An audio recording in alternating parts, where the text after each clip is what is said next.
নমস্কার। রাজ্যের সমস্ত অঙ্গনারী কর্মী ও সহায়িকা দিদিদের জন্য এইমাত্র চলে এলো রাজ্য সরকারের তরফ থেকে সবথেকে বড় ও অফিসিয়াল খুশির খবর। আপনারা যারা দীর্ঘদিন ধরে পারফরমেন্স ইনসেন্টিভের টাকা এবং মোবাইল ডেটা চার্জের বকেয়া টাকার জন্য অপেক্ষা করছিলেন, আপনাদের সেই দীর্ঘ প্রতীক্ষার অবসান ঘটেছে।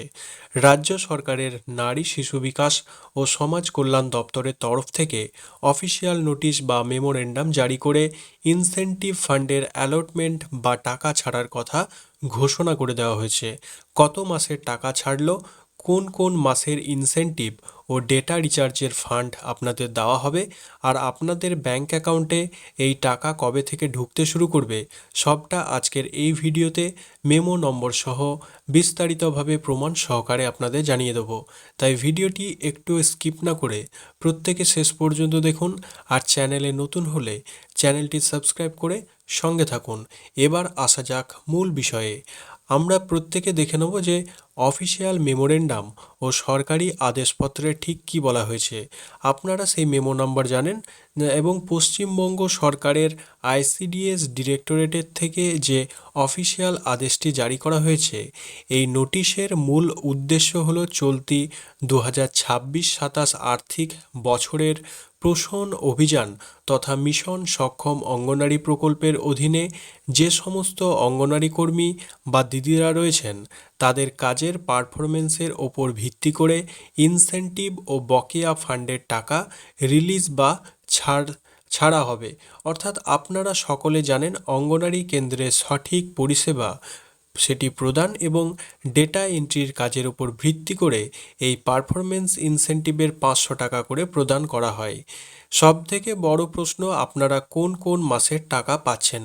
সরকারি নোটিশে অত্যন্ত পরিষ্কারভাবে উল্লেখ করা হয়েছে যে পারফরমেন্স ইনসেন্টিভ অর্থাৎ অঙ্গনারী কর্মীদের জন্য মার্চ, এপ্রিল, মে এবং জুন মাস, এই টানা 4 মাসের পারফরমেন্স ভিত্তিক ইনসেন্টিভের টাকা প্রতি মাসে 500 টাকা করে অনুমোদন দেওয়া হয়েছে। মোবাইল ডেটা চার্জের বকেয়া বিল ইনসেন্টিভের পাশাপাশি আপনাদের ব্যবহৃত কাজের মোবাইলের যে এপ্রিল, মে, জুন এই 3 মাসের মোবাইল ডেটা রিচার্জে জমে থাকা বকেয়া টাকাও একসঙ্গে রিলিজ করে দেওয়া হয়েছে। অর্থাৎ এক লপ্তে 4 মাসের ইনসেন্টিভ 500 টাকা এবং 3 মাসের মোবাইল বিল মোটা অঙ্কের টাকা আপনাদের জন্য বরাদ্দ করা হলো। অ্যাকাউন্টের টাকা আপনাদের কবে ঢুকবে? এখন আসা যাক এই মূল বিষয়টি, যেটা আপনারা প্রত্যেকে জানতে চাইছেন, যে এই টাকা আপনাদের ব্যাংক অ্যাকাউন্টে ঠিক কবে ঢুকবে।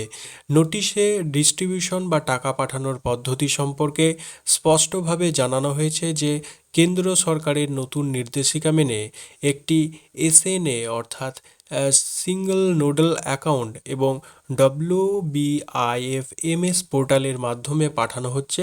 বিকাশ ভবন ও রাজ্য ট্রেজারি থেকে সরাসরি জাস্ট ইন টাইম পেমেন্ট মোডে ফান্ড ট্রান্সফার চালু করা হয়েছে। ডিরেক্টরেট অফ আইসিডিএস থেকে অলরেডি সমস্ত জেলার প্রোগ্রাম অফিসার অর্থাৎ ডিপিও এবং child development project officer CDPO এদের কিন্তু এই ফান্ডের তালিকা ও নির্দেশিকা কিন্তু পাঠিয়ে দেওয়া হয়েছে। টাকা পাওয়ার বিষয়ে সরকারের টাকা পাওয়ার যে সময়সীমা অর্থাৎ সরকারি নিয়ম অনুযায়ী চলতি সপ্তাহের শেষ বা আগামী 3 থেকে 4টি কর্মদিবসের মধ্যে ডাইরেক্ট বেনিফিট ট্রান্সফার অর্থাৎ DBT প্রক্রিয়ার মাধ্যমে ধাপে ধাপে সরাসরি অঙ্গনারী কর্মীদের ব্যাংক অ্যাকাউন্টে টাকা ঢুকতে শুরু করবে। তাই আগামী কয়েকদিনের মধ্যেই আপনারা আপনাদের অ্যাকাউন্টের মেসেজ পেতে শুরু করবেন। রাজ্যের হাজার হাজার আইসিডিএস কর্মীদের জন্য এটি সত্যি অত্যন্ত আনন্দের এবং স্বস্তির খবর। তবে আপনারা কমেন্ট করে অবশ্যই জানাবেন আপনার নিজের জেলা কোনটা এবং আপনাদের সেন্টারের আগের বা অন্য কোনো সবজি বিল বা বকেয়া বিল এখনও আটকে রয়েছে কি না। এই সমস্ত বিষয়ে আপনাদের কোনো কোয়ারিজ থাকলে অবশ্যই কমেন্ট সেকশনে সেটি জানাবেন। ভিডিওটি যদি সামান্যতম হেল্পফুল মনে হয় তবে একটি লাইক করবেন এবং আপনার চেনা জানা সমস্ত অঙ্গনারী কর্মী ও সহায়িকা দিদিদের সঙ্গে হোয়াটসঅ্যাপ বা সোশ্যাল মিডিয়া গ্রুপে দ্রুত শেয়ার করে দিন, যাতে সবাই এই খুশির খবরটি জানতে পারেন। এরকমই সমস্ত খাঁটি সরকারি প্রকল্পের গুরুত্বপূর্ণ আপডেট সবার আগে পেতে আমাদের সাথে অবশ্যই জুড়ে থাকুন। খুব তাড়াতাড়ি দেখা হচ্ছে পরবর্তী কোনো গুরুত্বপূর্ণ ব্রেকিং আপডেটের সঙ্গে। ততক্ষণ প্রত্যেকে ভালো থাকুন, সুস্থ থাকুন। ধন্যবাদ।